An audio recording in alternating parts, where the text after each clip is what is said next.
Hello YouTube. It's Friday, the end of May, I don't know, can't remember the date. Anyway, what I wanted to do, show you, is exactly a week on from when I started off them hydroponic crack key, what's it called? Crack key passive hydroponic grow system. I think that's how you pronounce it. Anyway, I just wanted to give you an update on what's going on with them. Where to start? Right, well, let's start here with the basil. This is purple basil that Cindy sent me. As you can see, there's a root coming through. The plants have grown. The water level ain't dropped much at all, but they're looking good. And Ernie Hatmaker, if you're watching this, I can't compare it with the soil grown ones because the bloody slugs have had them. Anyway, then there's my little lettuce. The roots developing quite nicely on that, and the top's growing. What I'm taking to be parsley, not much of a root really, just a little tiddler, but the plant's still giving it some. Then there's the tomato. Now this tomato I took out of soil. It was growing in soil. I washed the roots off like I've watched some of these other guys do, and put it in clay pebbles in one of these little net cups, and I whacked it in here. But check out that root system, that is doing brilliantly. So that looks like it was a win. There's this squash, I'm not sure what it is. I'll find out once it produces, if it produces female flowers, but the roots on that are doing massively. Oh wow, bigger than I thought. Look at them. So yeah, so that obviously is happy. So that's all of that. The only other thing is the celery that I've had in here for some time now. But look at the roots on this, guys. I can't even get them out the bucket, out the bottle. They're so massive. In fact, I better check the water level. Oh no, it looks fine.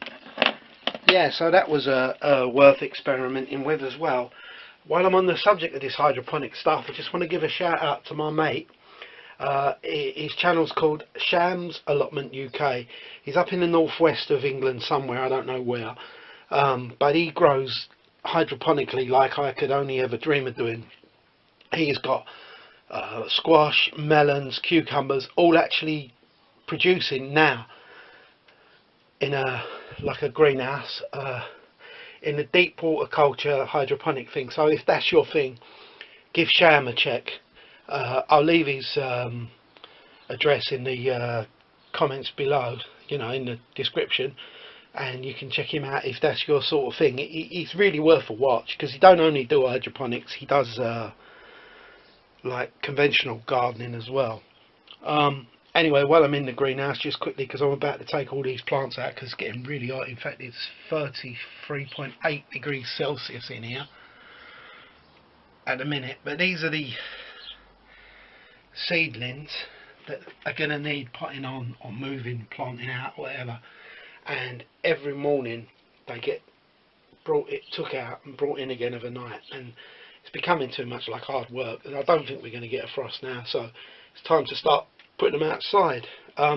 This one here, I don't know if you can see it, this one which goes through to there is the pumpkin. It's called Olga. It's what Benni L sent me. It produces fruits that the seeds are skinless, so they're like easy to eat. I only had room for one, so I thought I'd sow one and see what happens, and it's just gone massive in the pot. It's doing really well, so hopefully that'll be good when it gets planted out.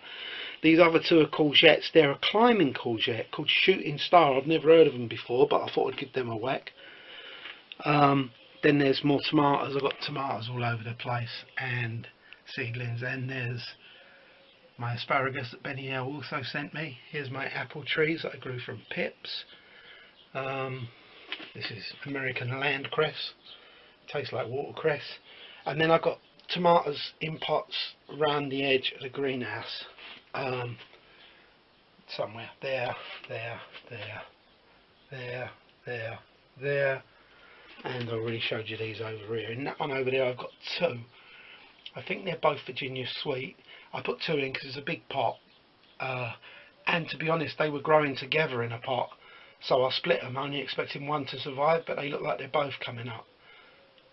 Yeah, anyhow, I've got some Chantenay carrots, which is a short-rooted variety. The reason that I planted the short-rooted varieties because they're in about an 18-inch by bucket, maybe 2-foot high bucket. So yeah, so that was the plan. I have other carrots growing outside, but I'm not going to show you them today.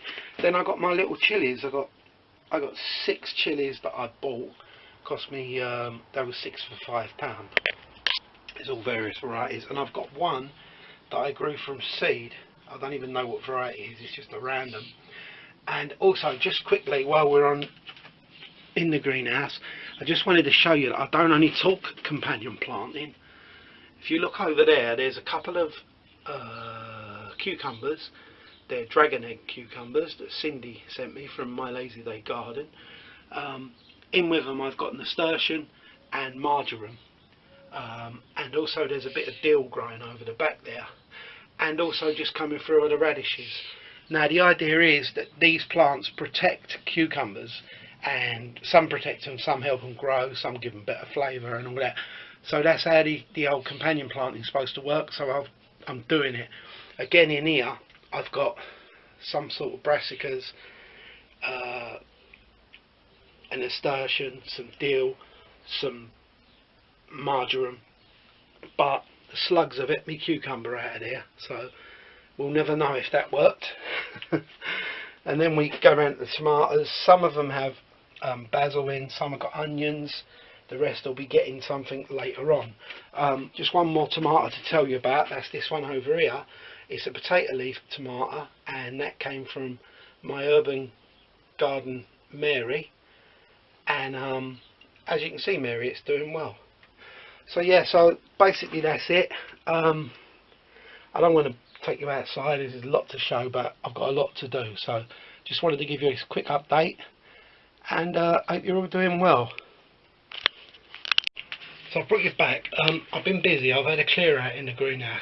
I don't know if you can see it because the light's a bit dodgy now, but I've put cages around the tomatoes that I've got cages to put round, and I've stringed up a few of the others. I've got a shed load more outside that will come in, but I wanted to film this now while I could get in here. The chilies are there, some of them have got flowers forming. It's all going to be rearranged. I've got to move it all.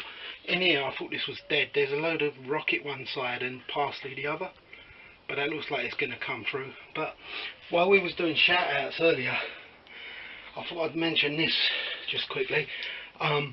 There's a channel called Michigan Garden Girl, and that's Taylor, and she had this thing called a hori hori knife, and I'd never heard of it, and she showed it and I thought that looks sweet. So anyway, there it is. I don't know if you can see that.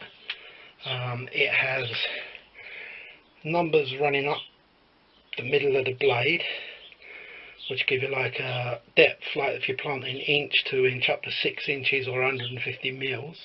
It's got a saw blade on one side. Oh, I really don't know if you can see this. It's got a saw blade on one side for cutting through roots. The other side's got kind of a knife blade on it. It's good for like if you're edging plants out of pots, and the base is a point. I actually drilled holes in a plastic bucket with it today for drainage. It's stainless steel, it's got a wooden handle, and it comes in a sheath. As I say, I'm not even sure if you can see that. If you're interested, the maker of this one is Benni L. I think you can see that. But anyway, check out Taylor, Michigan Garden Girl, if you think of it. She's an interesting channel. She does flowers, vegetables, and she's always got something going on. And like I say, she recommended this in one of her videos, and I'm chuffed to bits with it, I'm not going to lie. Okay.